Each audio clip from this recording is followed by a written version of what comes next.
Island Kitchen lawanya, tapi berbaloi ke buat? Hai, Uncle Andrew sini. Hari ini Uncle nak sambung pasal layout yang ramai orang idam-idamkan. Bila tengok dalam showroom, Pinterest atau rumah artis, terus rasa nak buat juga. Ya, inilah dia Island Kitchen layout. Nampak mewah, luas, moden, siap dengan lampu gantung cantik atas countertop tu. Tapi betul ke semua rumah sesuai buat island? Ramai tak buat, tapi lepas siap, alamak, ruang jalan pun sempit. So, hari ini Uncle Andrew akan kongsikan apa sebenarnya Island Kitchen ni, kelebihan dan perangkap dia, dan tips penting sebelum anda buat supaya tak menyesal kemudian. Apa itu Island Kitchen? Island Kitchen ini bermaksud ada kaunter tambahan di tengah dapur, asing dari kabinet utama. Biasanya tempat ini orang guna untuk hidang makanan atau jadi tempat lepak. Kalau desain betul, memang wow, nampak grand dan open konsep. Tapi kalau silap susun, boleh ganggu aliran kerja dan nampak sesat. Kelebihan Island Kitchen: 1. Nampak premium dan moden. Tak dinafikan, Island terus bagi wow factor. Masuk dapur je, nampak luas dan mewah. Lighting atas Island pun boleh jadi highlight utama dapur. 2. Banyak ruang tambahan.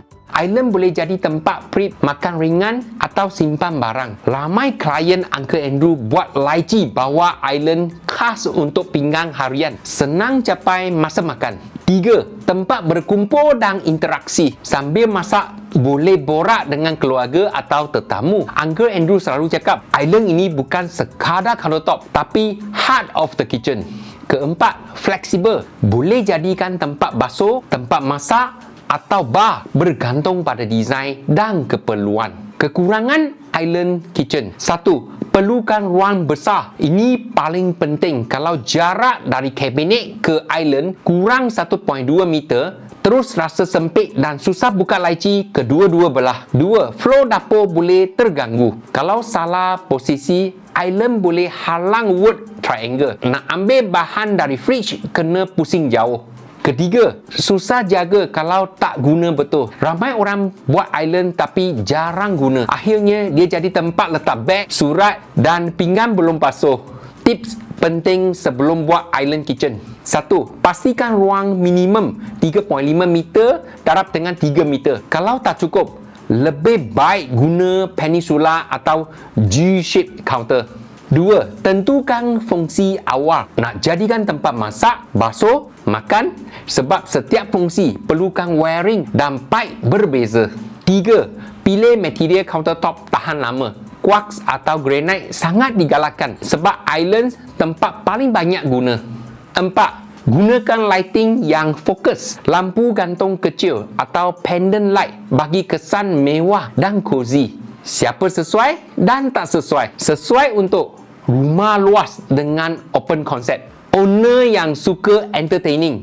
Mereka yang nak dapur nampak mewah dan ada wow factor. Tak sesuai untuk dapur kecil panjang. Bajet terhad. Owner yang jarang masak sebab nanti jadi hiasan je. Kesimpulan, Island Kitchen memang cantik, tak boleh dinafikan. Dia bukan sekadar tempat masak, tapi tempat berkumpul, borak dan cerita kenangan. Tapi kena pastikan ruang, bajet dan fungsi semua selari. Macam Uncle Andrew selalu pesan, kalau ruang sempit, bukan tak boleh cantik, tapi biar cantik yang praktikal. Itu perkongsian Uncle Andrew untuk hari ini. Kalau anda tengah plan nak buat Island Kitchen, komen bawah jenis ruang dapur anda. Uncle boleh bantu cadang susun atau paling sesuai. Dan jangan lupa subscribe, share dan tekan loceng. Sebab lepas tu, Uncle akan kongsi topik yang selalu klien tanya. Dry kitchen vs wet kitchen, mana lebih penting? Jumpa lagi dalam video seterusnya. Terima kasih kerana menonton. Jangan lupa klik like, komen, share dan subscribe. Pastikan anda on notification supaya dapat update terkini dari Uncle Andrew.